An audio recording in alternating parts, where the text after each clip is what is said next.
શ્રી ગણેશાય નમઃ. ત્રિશૂળ ચેનલમાં તમારું સ્વાગત છે મિત્રો. આજે હું તમારી સમક્ષ લઈને આવી છું ધનબાઈ અને મનબાઈની કથા. ધારાનગરીમાં રાજા ભોજ રાજ્ય કરતા હતા.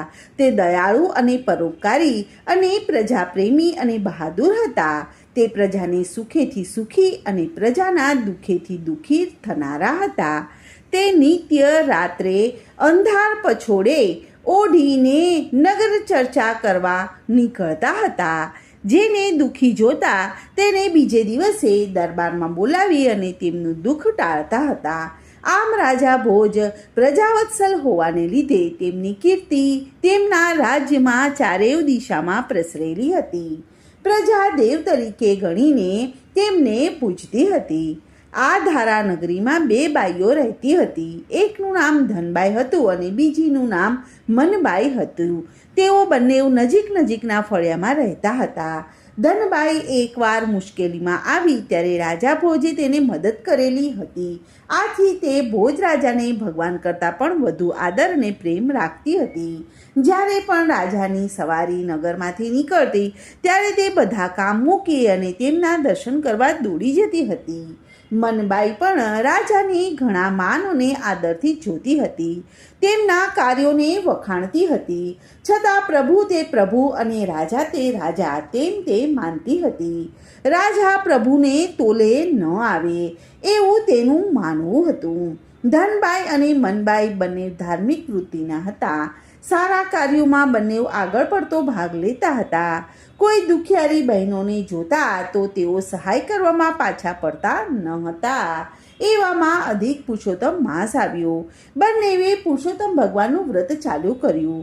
બંને સવારે નદીએ સ્નાન કરવા જાય અને કાંઠા ગોરમાનું પૂજન કરે, કથા વાર્તા સાંભળે, દાન દક્ષિણા આપે. ધનબાઈ અને મનબાઈ જાણે સિક્કાની બે બાજુ હોય તેવી જ દેખાય. ફક્ત તેમાં થોડોક ફેર હતો. ધનબાઈને ભોજ રાજા પ્રત્યે અપાર હેત હતું. તે તેમને ભગવાનના તુલ્ય પૂજતી હતી. જ્યારે મનબાઈ હતી તે પણ ભગવાનને પ્રથમ સ્થાન આપતી હતી. તે વ્રત દરમિયાન પુરુષોત્તમ ભગવાનનું સતત રટણ કર્યા કરતી હતી. દરરોજ પ્રાંતઃકાળે નદીએ સ્નાન કરે અને ધનબાઈ સૂર્ય સામે હાથ જોડીને બોલે કે હે પુરુષોત્તમ ભગવાન, ફળજો ભોજ ભૂપાળ. જ્યારે મનબાઈ હાથ જોડીને બોલે કે ફળજો નંદ ગોપાલ. આમ બંને ધનબાઈ અને મનબાઈ સૂર્યદેવ સમક્ષ સ્નાન કરતી વખતે જુદી જુદી રીતે પ્રાર્થનાઓ કરતી હતી. ધનબાઈ માનતી હતી કે ભગવાનને રીઝવવા તો ઘણા જપ તપ કરવા પડે. વળી પ્રભુ સાંભળે પણ ખરા અને ન પણ સાંભળે. જ્યારે રાજા તો તરત જ રીઝી જાય, કેમ કે તે તો હાજરા હાજુર છે એટલે તે તરત જ ફળશે. રોજ આ પ્રમાણે ચાલે છે. એકવાર રાજાની દાસીએ આ પ્રાર્થના સાંભળી. એણે જઈને રાણીબા મારફત આ વાત રાજાને પહોંચાડી. રાજાએ વેશ પલટો કરી અને આ વાત સાચી છે કે ખોટી તે જાણવા માટે તે ત્યાં ગયા. ભોજ રાજાના મનમાં થયું કે મારું નામ લઈને પ્રાર્થના કરતી બાઈને 7 પેઢીનું હળદર હું દૂર કરું તો હું રાજા ભોજ સાચો. પુરુષોત્તમ માસ પૂરો થયો અને રાજા ભોજે ધનબાઈને સિપાઈ મોકલી અને પોતાના દરબારમાં બોલાવી. રાજા ભોજનું તેડું આવતા ધનબાઈ તો રાજીના રેડ થઈ ગઈ. તેને થયું કે રાજા ભોજ મને ન્યાય કરી દેશે. એ તો હોંશે હોંશે તૈયાર થઈ અને રાજ દરબારમાં ગઈ. રાજાએ અડધા મણનું એક કોળું તેને આપ્યું. તે કોળું લઈને ધનબાઈ ઘર તરફ પાછી વળી. ધનબાઈ મનમાં ને મનમાં વિચાર કરવા લાગી કે આખા પુરુષોત્તમ માસ દરમિયાન ફળજો ભોજ ભૂપાળ આવું કહેતી રહી. ત્યારે છેવટે ભોજ રાજાએ મને અડધા મણનું કોળું આપ્યું.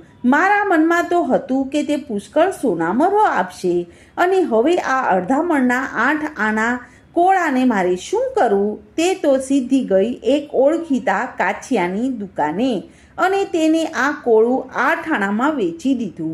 મનમાં અસંતોષ સાથે તે ઘેર આવી. આ બાજુ પુરુષોત્તમ માસ પૂરો થતાં મનબાઈએ બ્રાહ્મણોને જમાડવાનું નક્કી કર્યું. તે તો બજારમાં શાક લેવા ગઈ. તેની નજર પેલા અડધા મણના કોળા ઉપર પડી. તેણે તે 12 આનામાં તે વેપારી પાસેથી ખરીદી કરી લીધું. બધો સર સામાન લઈને મનબાઈ ઘેર આવી. તેણે તો બધા બ્રાહ્મણોને નોતરા દઈ દીધા હતા અને સાંજે બધા જમવા આવવાના હતા, એટલે તેણે રસોઈની તૈયારી કરવા માંડી. તેણે તો કોળું સમારવા માંડ્યું કે અંદરથી ખડીંગ ખડીંગ કરતી સોના મહોરો નીચે પડવા માંડી. મનબાઈ વિસ્મય થઈને આ બધું જોઈ રહી. તેના પગ આગળ 125 સોના મોરનો ઢગલો થઈ ગયો. મનબાઈ સમજી ગઈ કે આ પુરુષોત્તમ ભગવાનની કૃપાનું ફળ છે. તેણે તો 5 બ્રાહ્મણોને જમવાના નોતરા આપ્યા હતા. હવે તે દ્રવ્ય હાથમાં આવતા તેણે તો તાબડતોબ 25 બ્રાહ્મણોને આમંત્રણ આપી અને તેમને જમવાના નોતરા આપ્યા. તેણે તો તડામાર તૈયારી કરી અને સાંજના 25 બ્રાહ્મણોને જમાડી અને સારી એવી દક્ષિણા આપી. બ્રાહ્મણો તો મનબાઈની જય બોલાવતા બોલાવતા પોતપોતાના ઘેર ગયા. રાજા ભોજને પોતાના ગુપ્તચર દ્વારા જાણવા મળ્યું કે આજે તો મનબાઈની જય બોલાય છે. રાજાના મનમાં થયું કે આજે તો ધનબાઈની જય બોલાવવી જોઈએ, તેને બદલે મનબાઈની જય કેમ બોલાય છે? કેમ કે તેમણે તો ધનબાઈને 125 સોનો મોરો ગયા કાલે આપી હતી. રાજાએ ધનબાઈને દરબારમાં બોલાવી અને કોળાનું શું કર્યું તે પૂછ્યું. ધનબાઈએ જણાવ્યું કે મહારાજ, તમે આપેલ મોટા કોળાનું મારે શું કરવું? તેથી કરીને મેં કાછિયાને 8 આનામાં વેચી દીધું. રાજાને આ વાત જાણી અને પસ્તાવો થયો. તેમણે સિપાઈઓ મારફત કાછિયાને દરબારમાં બોલાવ્યો. કાછિયાને કોળા બાબતમાં પૂછતા તેણે જણાવ્યું કે મનબાઈ મારી પાસેથી તે કોળું 12 આનામાં ખરીદીને લઈ ગઈ હતી. રાજાએ મનબાઈને દરબારમાં તેડાવી અને કોળા અંગે પૂછપરછ કરી ત્યારે મનબાઈએ કહ્યું કે હા મહારાજ, મેં પુરુષોત્તમ માસનું વ્રત કર્યું હતું. પુરુષોત્તમ માસનું વ્રત પૂરું થતાં મારે બ્રાહ્મણોને જમાડવા હોવાથી એ કોળું લાવીને મેં એનું શાક કર્યું હતું.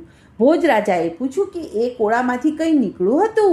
ત્યારે મનબાઈ બોલી કે હા મહારાજ, કોળામાંથી 125 સોના મોરો નીકળી હતી.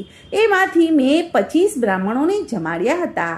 રાજા કહે કે તું તો 125 સોના મોરોને કાછિયાને આપવા માટે શા માટે ન ગઈ? તારી ફરજ હતી કે તારે કાછિયાને આપી દેવી જોઈએ.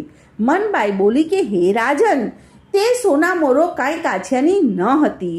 જો તેને ખબર હોત કે આ કોળામાં 125 સોના મોહરો છે તો તે મને 12 આનામાં વેચત નહીં. જો હું આ કરવા જાત તો સોના મોરો ખોટા માણસના હાથમાં આવી જાત.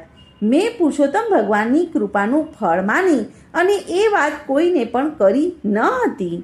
રાજા ભોજના અંતરચક્ષુ ખુલી ગયા. તે મનમાં વિચારવા લાગ્યા કે માણસ કોઈને ગમે એટલું આપવા ધારે, પરંતુ ભગવાનની ઈચ્છા ન હોય તો તેને કંઈ પણ મળતું નથી. સાચો ફળ દેનાર તો ભગવાન જ છે. હું તો ભગવાનનો પરમ સેવક છું.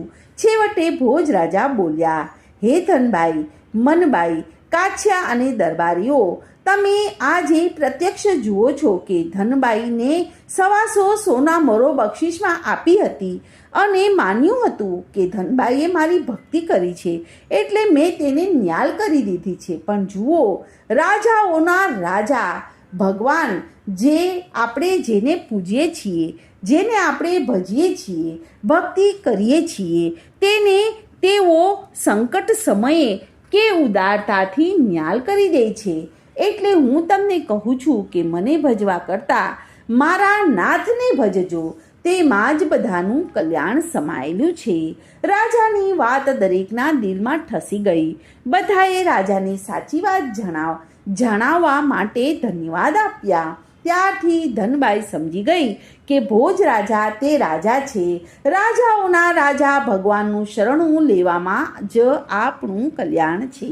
બીજો અધિક માસ આવ્યો ત્યારે ધનબાઈએ પૂર્ણ શ્રદ્ધા ભક્તિ સાથે પુરુષોત્તમ ભગવાનને પૂજ્યા અને પુરુષોત્તમ ભગવાનની કૃપાથી તેનું દારિદ્રપણું ટળી ગયું.